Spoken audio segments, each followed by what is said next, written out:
Hello Virgo, Sun, Moon Rising, and Venus Signs. Kamusta kayo? Sana po ay nasa mabuti kayong kalagayan. Welcome back po sa Star Tarot.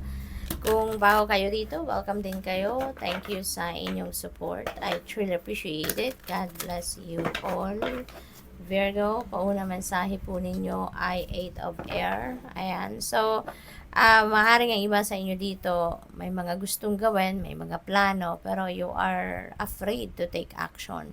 Siguro nagdadalawang isip kayo, natatakot kayo na magsimula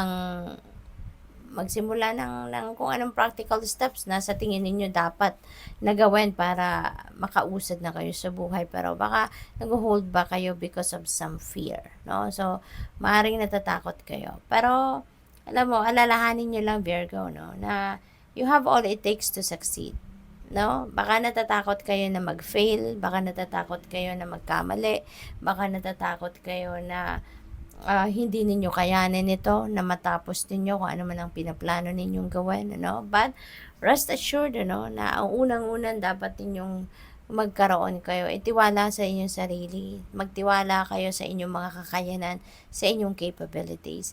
Kasi God helps those people who are taking action, no?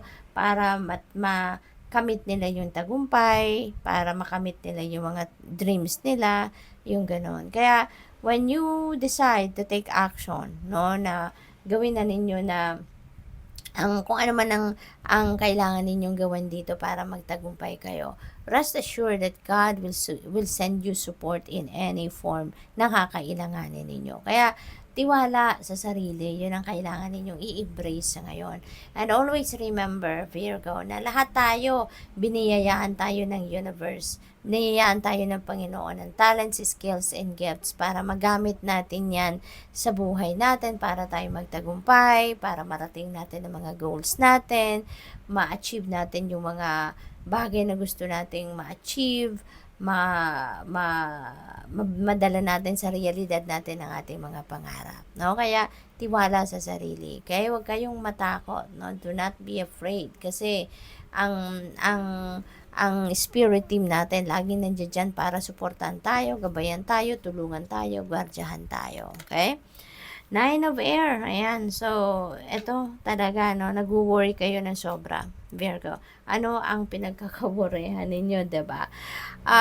Kung ano man 'yan na pinoproblema ninyo, ano man 'yan. So, maybe kasi you are, as a Virgos are overthinkers, no, and ano kayo lagi kayong nag-overanalyze, no? So, maybe ganun lang nagiging nangyayari sa inyo sa ngayon, or nangyayari sa inyo sa ngayon. And always remember, no, Virgo, na wag kayong mag-worry lalo-lalo na doon sa mga bagay na beyond our control. Kasi waste of time lang 'yun. Waste of energy nyo lang 'yun, 'di ba? At saka yung pag-worry, that is negative energy. Always remember that law of attraction is always at play, 'di ba?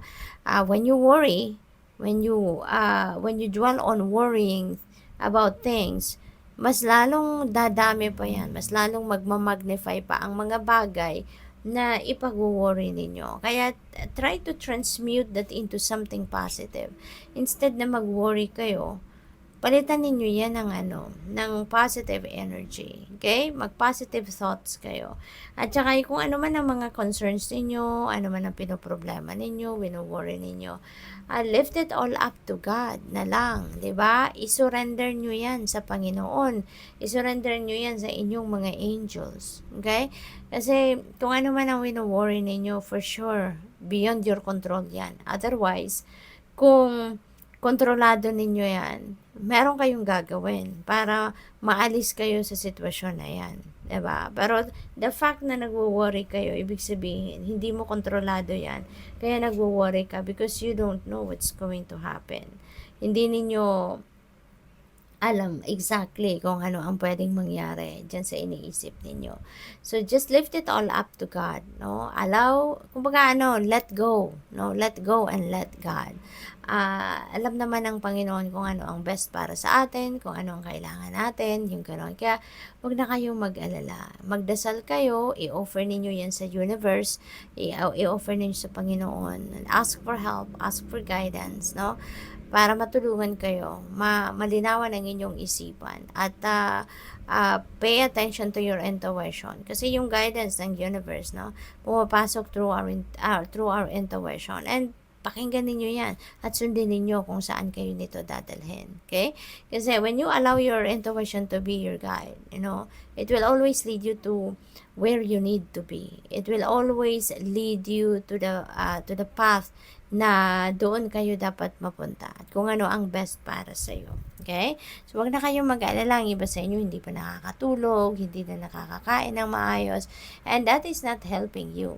Diba? Mas lalo lang kayong mamomroblema, mas lalo lang kayong magkakasakit niyan kasi ang stress, diba, ang hatid niyan sa atin, sakit. Kaya, iwasan na lang ninyo yan. Okay? Ibigay na ninyo yan sa Panginoon. We have Empress energy. Ayan. So, this is really good. This is really beautiful. Kaya wag na nating isabotage ito, Virgo. Okay? Focus tayo dito sa positibong pangyayari or positibong energy na maa-attract natin, no? If we are going to let this go. No? Kasi this will sabotage this Empress energy. Negative energy, yun ang pagpo-focusan ninyo, nako, that will stand between you and this energy. No? Kaya tanggalin na natin yan, transmute natin into something positive. Okay? This is an abundant and prosperous energy. So this is going to bring forth prosperity and abundance, financial comfort. There's so many things na maring dumating sa inyo rito na maghahatid sa inyo ng pera, maghahatid sa inyo ng kasaganaan, this is a time for plenty and bounty para sa iyo. Kaya ito na lang yung pag-focusan natin sa ngayon. For others of you as well, maaaring meron ditong mga dreams kayo na matupad na. This is also a time of nurturing yourself and others. This is a time also for taking care of your loved ones, and also yourself, and your environment. Kasi si Empress, this is also a mother archetype. 'Di ba? Yung mga nanay maalaga, very caring, yung ganon. Kaya magiging ganon din kayo sa ngayon. We have 6 of fire. See, magtatagumpay kayo, Virgo. No? Magtatagumpay kayo. Tanggalin niyo na to, ha? Tanggalin niyo na yung energies na to. At dito tayo mag-focus kasi nandito yung maganda, positibo, at ito yung makakatulong sa atin na mag-move forward tayo sa buhay ng sumisipa tayo sa tagumpay. So, this is tagumpay energy. This is victory energy. Lalo-lalo na pagdating sa kung kayo nagtatrabaho. Maaring ito na yung promotion na hinihintay ninyo. Maaring ito na yung pay raise na hinihintay ninyo. Baka ito na yung financial reward, no, na hinihintay ninyo. Meron din magagandang balita na paparating sa inyo rito that may siguro magdadala sa inyo sa mas marami pang tagumpay, no? Maaring yung balitang ito could be yung napipick up ko dito, baka meron kayong offer from other company, maaring meron kayong yung parang aanuhin kayo, ang tawag rito, yung ipapirate kayo, baka merong offer na gano'n, yun din na napipick up ko dyan. What else? We have Ace of Air. Yan. Ace is a new beginning energy. So, meron kayong hirap, no, dito. Meron kayong difficulty na na-experience, and you are going to, succeed, no, sa pagharap sa hamon ng buhay na yan. Maraming opportunities of, kalinawan, enlightenment, no, new ideas, epiphanies, mayroong mga bagong impormasyon na dadating sa inyo rito na yun na makakatulong sa inyo para mapagtagumpayan ninyo kung anong difficulty na to na pinagdadaanan ninyo, no? And this is also a victory energy. So, mapagtatagumpayan ninyo yan, malalagpasan ninyo kung ano man ang hirap ng kalooban at isipan or kahit anumang sitwasyon ito na pinoproblema ninyo, you're going to rise above that. So, we have 5 of water. Ayan. So, wow. Meron kayong pinanghihinayangan. Meron kayong mga bagay na yung bang marami kayong pinanghihinayangan at saka nadi-disappoint kayo kasi hindi nangyari na nadi-disappoint kayo, na-frustrate kayo kasi hindi, yung ine-expect ninyo hindi dumating or hindi nangyari, no? Yung mga ganon. This is a very negative energy, Virgo. So, parang nababalot kayo ngayon ng negative energy, no? So, parang mas binibigyan ninyo ng oras, panahon, attention siguro yung mga negative thoughts na ito, no? But it's not going to help you, okay? Ulit-ulit kong sasabihin sa'yo, yung negativity na yan that is going to stand in between you and your success, between you and your happiness, between you and all the good things na maaaring sanay dumating sa inyo. Pero kung patuloy kayong magdedwell on the negative side, no, ay mahihirapan pumasok yung positive situations na ito kasi mabablock siya ng mga negative energies na to.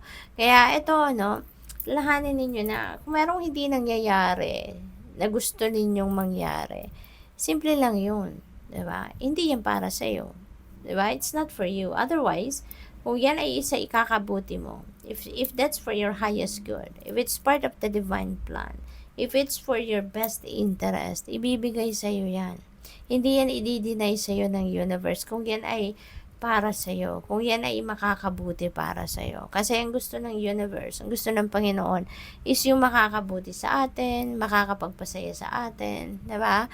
So, ibig sabihin, kung ano man itong mga pinaghihinayangan ninyo, ano man yung mga hindi nangyari, in-expect ninyo na hindi dumating, hindi pa yan, it's either hindi pa yan makakatulong sa inyo sa ngayon or hindi pa yan makakabuti sa inyo sa ngayon or talagang hindi yan makakabuti para sa iyo at all.